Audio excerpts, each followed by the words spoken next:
une nouvelle vidéo, c'est une vidéo que j'ai jamais faite sur ma chaîne mais qui je pense va vous être super utile puisque je vais vous montrer 5 plats d'étudiants qui sont faciles à faire, rapides et qui sont très bons et à petit prix. Donc du coup en 3 ans de vie d'étudiante j'ai essayé d'expérimenter, d'aller au-delà des pâtes parce que je sais comment c'est galère quand on est étudiant de trouver des plats à faire qui soient pas des pâtes et qui demandent pas trop d'ingrédients et ni trop de temps. Du coup j'espère et même je suis sûre que cette vidéo va vous être utile. Et aussi moi votre plat préféré en commentaire. Et bien sûr n'oubliez pas de vous abonner à ma chaîne, de liker cette vidéo et de la partager avec vos potes qui sont étudiants si ça peut les aider aussi, ça serait trop cool. Puis c'est parti!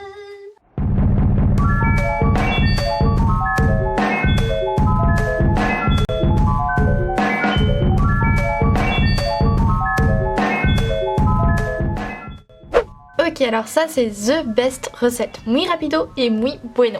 Tu fais cuire 2 œufs pendant 3 minutes, puis tu les creuses et tu les mets dans une assiette. Tu ajoutes de l'huile, du vinaigre balsamique surtout et du sel et tu mélanges bien tout ça. Et là ça a l'air grave dégueu mais en vrai c'est tellement bon. Tu fais trempette avec ton pain, c'est tout simple mais c'est hyper bon. À côté de ça, vu que ça suffit pas comme repas, tu peux aussi te faire une petite salade bien complète avec des tomates, de la feta, des cœurs de palmier, des graines de sésame, etc. Ça te fait un bon petit repas bien complet, très simple et très bon.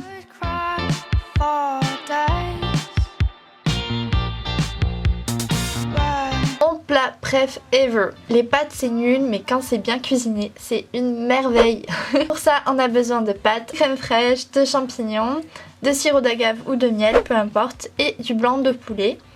On fait cuire les pâtes et en attendant dans une poêle on fait revenir de l'ail, puis on met le poulet qu'on a coupé en petits morceaux et on ajoute les champignons et un peu de persil, puis la crème fraîche et le sirop d'agave ensemble. On mélange tout ça avec les pâtes et on remet un petit peu de sirop d'agave pour donner un peu plus de goût. Et ça c'est vraiment une tuerie, c'est une merveille ce plat. On se croirait dans un restaurant italien chez nous, c'est une véritable pépite les gars. Je mange ça tous les jours en ce moment, JPP, en plus c'est la saison des champignons donc voilà.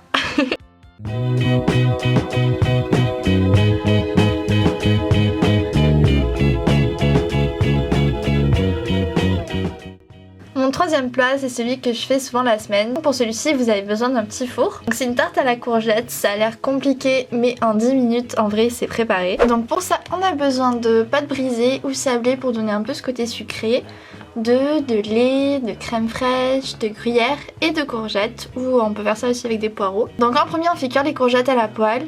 Puis on prépare notre mélange, on casse 2 œufs entiers, on verse de la crème fraîche, du lait en quantité suffisante. On met du sel et du poivre et on mélange tout ça. Puis on déroule la pâte dans notre plat et on la pique avec une fourchette pour lui permettre de respirer. On étale nos courgettes dans le plat et on verse par-dessus notre mélange. Et on couvre le tout avec du gruyère. Puis go pour 20 minutes au four et c'est juste délicieux. C'est santé, c'est hyper pratique pour la semaine si on veut la prendre dans un tupper. Et c'est hyper bon. Valou valou. Si vous testez vous me direz.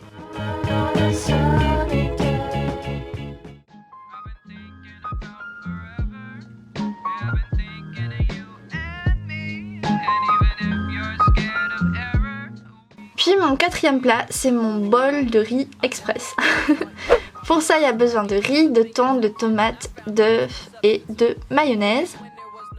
On fait cuire le riz, on le mélange dans un bol avec du thon. Puis on y ajoute nos œufs durs, nos tomates et pour que ça ait ce goût crémeux, on ajoute masse de mayonnaise. C'est hyper bon, ça cale bien et c'est très rapide et facile à faire comme vous l'avez vu. En vrai, la salade de riz c'est sous-coté.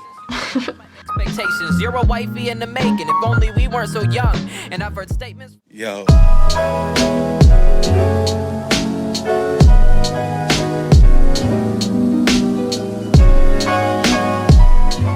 Et mon dernier plat, bon, je finis sur des pâtes, d'accord, mais ce sont des macaronis à l'espagnol à la version de Mamita et croyez-moi, elles sont vraiment grave bonnes.